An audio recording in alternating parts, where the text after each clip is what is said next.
All right, Trevor. So let's good morning. Great to see everyone. Hold on, let me just let one more person in as I okay, hopefully I can manage both of those. Okay. So the topic this morning, great to see everyone. The topic this morning was when chesed, when kindness is not kosher. Obviously, we know that the importance, well, there's two aspects to this title. First of all, in this week's Parsha, it talks a lot about kashrut. And we know within kashrut, there's lots of different, there's the simple doing of what it is, but then there's also different lessons that are out there. So, for example, ones that we're not going to speak about, it's interesting when a person thinks about the ultimate non-kosher food. The chazer, pig often comes into mind, or bacon, whatever it might be, all the same source. And the question is why. So some of the commentaries bring down that it has a unique quality, right? The unique quality is that we know that in order for an animal to be kosher, it has two criteria: chew its cud and split hooves. And the pig is sort of deceptive in the sense that the split hooves, which is externally visible, everyone can see it's got split hooves, so you think it's great, but internally it doesn't chew its cud. So it's that animal that seems on the outside, look, I'm kosher, but on the inside it's not. What's very interesting about that as well is that actually is compared to, the current what's called Edom, the Gullus, the exile that we're in right now, and the people that we're facing. It's seen as on the external, and I think that this resonates deeply, even though it's not our topic. But externally, they seem like, hey, we're kosher, we're your friends.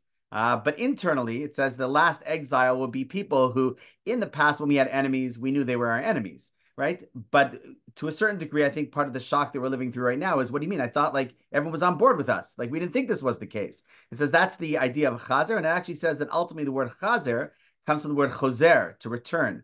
And it says that'll actually be what allows the Jews to return back to who they are through this. So we see, I only mention that by way of the areas of kashrut have the what's called nigla, the revealed side of what happens, and then the pneumius, the nister, the hidden, the inner meaning behind that. Same thing with, let's say, fish, fins and scales. What do fins represent? What do scales represent?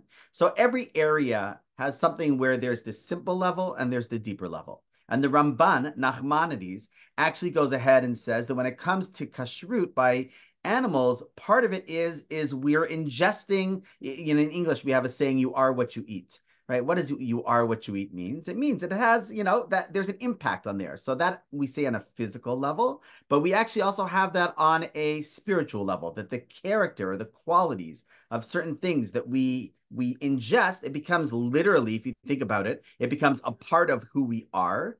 And when it becomes a part of who we are, that impacts us in a spiritual way. So all that is fine and good, and it's a large discussion, but it comes to a very interesting point when there's one specific bird that's mentioned in this week's portion that says it's not kosher. And the name of the bird that you'll find is called the chasida, right? Chasida comes from the shorish, from the root of chesed, which means kindness. So Rashi, the most famous commentary, the super commentary on the Torah, says, why is this bird, how did it get its name of chasida, the kindness bird? Right? And it says as follows. Rashi brings down, it says the reason why it's called chasida is, interestingly enough, the quality of this bird is, right? Why is it called chasida? She'ose chassidos im chavruseha. That it does chesed, it does kindness with its buddies, right? That's why this bird has a posse, has some friends, and it does kind things. So the question that everybody asks then is, if we already laid down this principle of the Ramban and Nachmanides that says you are what you eat, and the qualities of the animals, and that's why we don't eat wild beasts, we eat tame beasts, and there's a whole structure on the spiritual world, because we obviously know that the Torah is not just surface level. So why is it this bird, if its quality is it does chesed with its friends, like I should think we should have a double helping of that bird. If our world ate more of that bird, right, maybe we'd have this kindness DNA inside of us that would, impact us better. So why is it an off limits bird? It should be a double helpings bird. So there's a few answers that we're going to explore, all of which I think have value and truth behind them. So the Rishon Rebbe explains on this Rashi. He says, if you think about the language that Rashi says that it does chesed with its friends. He says, what does that mean? It means, well, it does chesed, it does kind things, but with who? With their friends, the people they know. Like, of course, he's my buddy. I'll help him out. The definition of kindness isn't when a person helps their friends. It's when they just help. I remember many years ago, I went to a wedding of a friend of mine. I took a red eye. I got in very early in the morning. It's actually a funny story. I got into a cab, and as I'm driving, this is many, many years ago when I was in university. I was in Cleveland. As I was driving with the cab driver, he turns to me and he's like, "Hey, have you prayed yet? You're Jewish." And I'm like, that's a weird question to ask. I'm like, should I be praying? Like, what? So I'm like, I'm like, yeah, I'm Jewish. And actually, the truth is, I haven't yet prayed. He says, don't worry, I'm Jewish also. And there's this great yeshiva in Cleveland. It's called Tells. He says, I haven't had my coffee yet and read the paper. How about I drop you off there on the way to the hotel? You can pray over there, and then I'll take you to the wedding. And I'm like, that's amazing. I'd never been to this famous yeshiva. It's called Tells because of the original town of Tells. And I went in and I was davening there. And the reason why it sticks in my mind, other than the story, was I remember after davening on this Sunday morning when I'm taking off my tefillin, I remember the Rosh Yeshiva, was the head of the yeshiva, was just giving a little idea to the Balabatim, to the guys that were there. It wasn't even the yeshiva guys, it was just the community. And he said, you know what? You know what's great? Sometimes people have over their friends, and they have all their friends over for a Shabbos meal. And they think, look at me, I'm such a Baal Chesed. I have such Chesed. I open up my doors to all my friends. He says, that's not Chesed. That's you just wanting your friends around, right? Chesed is having the person that you're not friends with, the one that nobody wants. That's the Chesed part. So along comes this Rashi and says, oh, it's such a great, great bird. Why? Because it's always helping its friends. It says that's not kosher, right? It's the people that you don't know. It's the people that maybe even you don't even like that much. Realizing that we're all there as one people, those are the people that we have to help. They tell a really interesting story actually coming up on Pesach. I remember seeing a story of Rav Kook, the first chief rabbi of Israel, where there was somebody who was very anti him, and he was really like lambasting him in public, and whatever. Rav Kook took it. That's it. Sometimes when you're in the the public sphere, you get some comments, some daggers. And then I was getting close to Pesach, and then his Gabbai, his Shamash, had a list of people that needed help, and this person who was really quite rude, to put it mildly, to Rav Kook, was in need, and he was asking for help. So Rav Kook said, of course. And the Shamash is like, come on, not him. So Rav Kook explains, he said, listen, we have this idea that the Beis Hamikdash was destroyed because of sinas chinam, baseless hatred, and it's going to be rebuilt because of avas chinam, because of baseless love. He says, what's baseless love? Baseless love doesn't mean you go up to anybody, you just love them for no reason. It means you have a reason not even to love them, and you love them anyhow. Meaning, most people I give, I like them, right? Even the people I don't know, I'm like, I don't not like them. Of course I'll give them. That's not like a great thing. He says, but it's the person who you might not even like that you say, that's the one I'm going to do chesed with. Says that's the mitzvah that we have to strive for. So within this realm of Rashi, one of the explanations is that the problem with the Hasidah is that it only does things for its friends, for its group. One. Second explanation that's given, which I think is beautiful, is that really what the problem is it thinks, right, it does chesed with its friends, or let's say its friends and family. It says, what's the problem with that? The problem is that's not chesed. That's not kindness. That's relationship.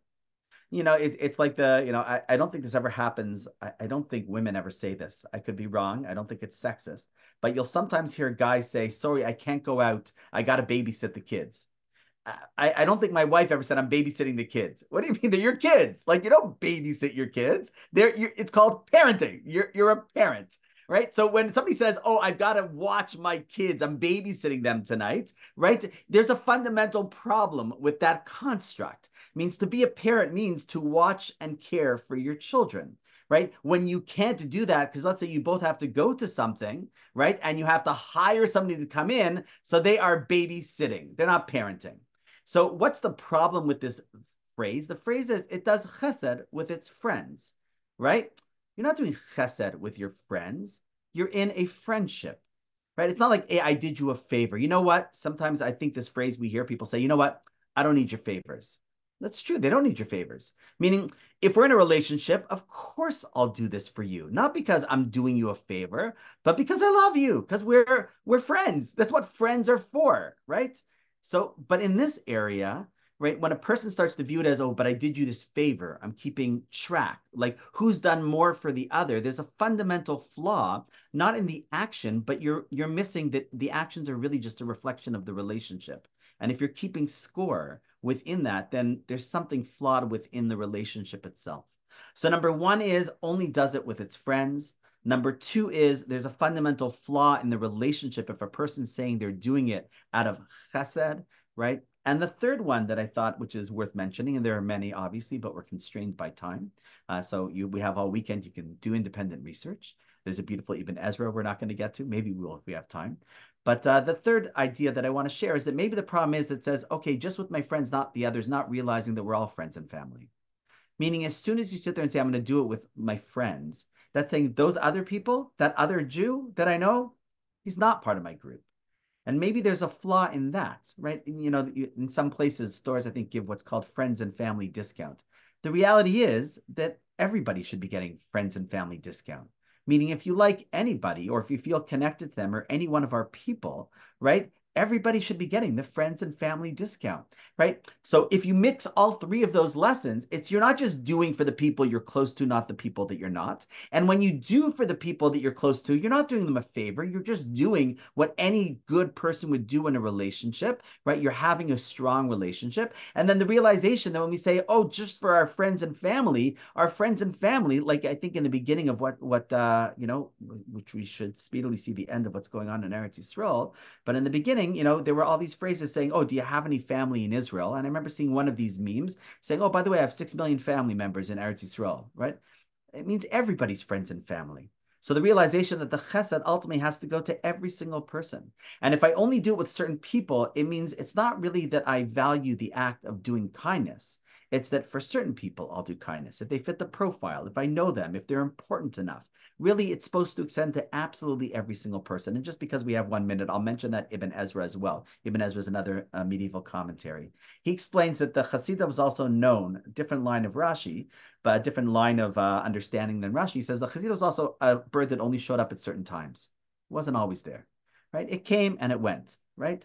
When it wasn't there, what was it doing? Not important, but it came sometimes. So he said, perhaps maybe that's the issue.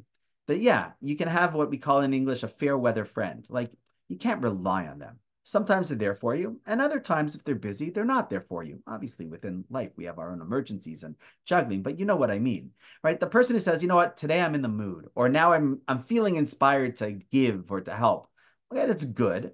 But the the truth is that chesed is when a person unconditionally, right, consistently shows up. That's really the idea of real friendship, of real chesed. Chesed isn't, you know what, we have a campaign, I'm going to do it now, but otherwise, you know what, I'm off limits, don't bother me. It's no, 24/7, right? Whatever I can do. If I'm able to, I'm happy to, because that's what it means to be a part of it.